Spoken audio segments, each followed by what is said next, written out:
Welcome to Beginner's Breadboards, my electronics learning journey. Today we're looking at the 12th project in the Arduino projects book series. This one is called the knockVal.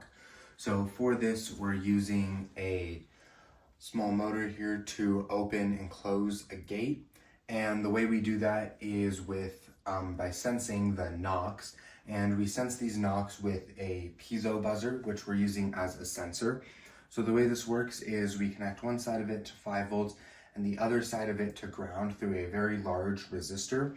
And then we take the voltage right here and connect it to an analog pin of the Arduino. This will provide a value, and we see if that value is between 20 and 100, and that says that that is a valid knock. And after 3 knocks, the gate will open.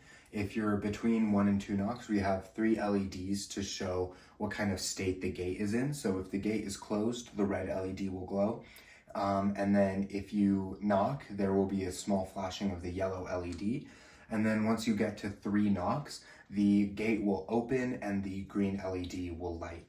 And then the way the whole system is reset is through this switch right here. So it's just a button you press and then the gate will close again.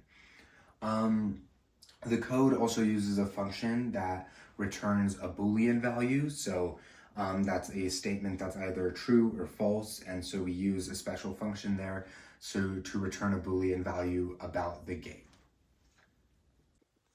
Okay, so with the code here, we're just initializing all the code, putting all our integers in there. We're defining what a quietKnock and a loudKnock is, so it'll check that the value is between those two. And then so we also have the number of knocks, which is an integer. So in our setup here, we're just opening the gate and we're also putting that on the serial monitor. And then we go and then we see if it's false. So if the gate is open, it will just constantly look for the switchPin and digitalRead that. If the switch is clicked and there's a high value there, it'll close the gate, and we're also printing that on the serial monitor. And then afterwards, if the gate is locked, it will constantly analog read the piezo buzzer, and then it'll check to see if the number of knocks is less than 3 and if the knock value is greater than 19. It'll call for that function, the check for knock function, which is below this, and then it'll increment the number of knocks, so continue to add it. This will print how many more knocks is needed. And if the number of knocks is greater than or equal to 3, it will open the gate and then also print that on the serial monitor. This is that check for knock function. So this is a boolean. So it's taking the integer value and then making it a true or false statement. And so it's looking that if the integer value is between the quietKnock and loudKnock, which we set at 20 and 100, and then it'll light the yellow LED for 5 seconds, and then it'll return a true statement. So this is the function, the check for knock function, which has an integer value as an input and then returns a boolean value, so a true or false statement. It'll see if the value is between the quietKnock and loudKnock, which we've set at 20 and 100, and then it'll light the yellow LED for 500 milliseconds, and then it'll return a true statement. If it's not a knock that's between those two numbers, it'll return a false statement and bad knock value.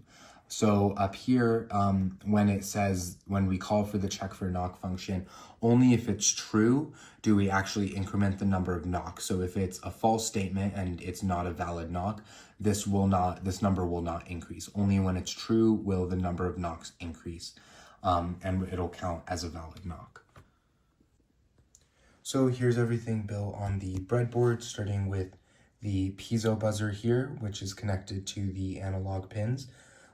This is the switch to close the gate when it's open, and then we also have the 3 LEDs here, the green LED, the red LED, and the yellow LED.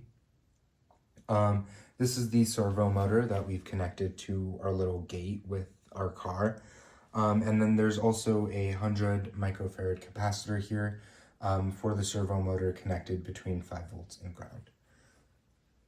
So the gate starts off in the open position, and you can press the button and this will close the gate, and we also see that the red LED lights.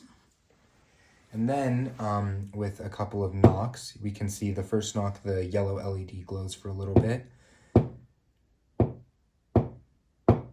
And then if you keep knocking, it'll register the knocks, and then the gate will open once you get to 3. So in those knocks, there were some that didn't register as a valid knock, and that can be seen on the serial monitor here, where it says a bad knock value. So there were some that were too quiet, and then it'll say a valid knock value of 74 per se right here. And then once you get to 3, the gate unlocks. And then you can close it again with the switch. And then after 3 knocks, it'll open up again.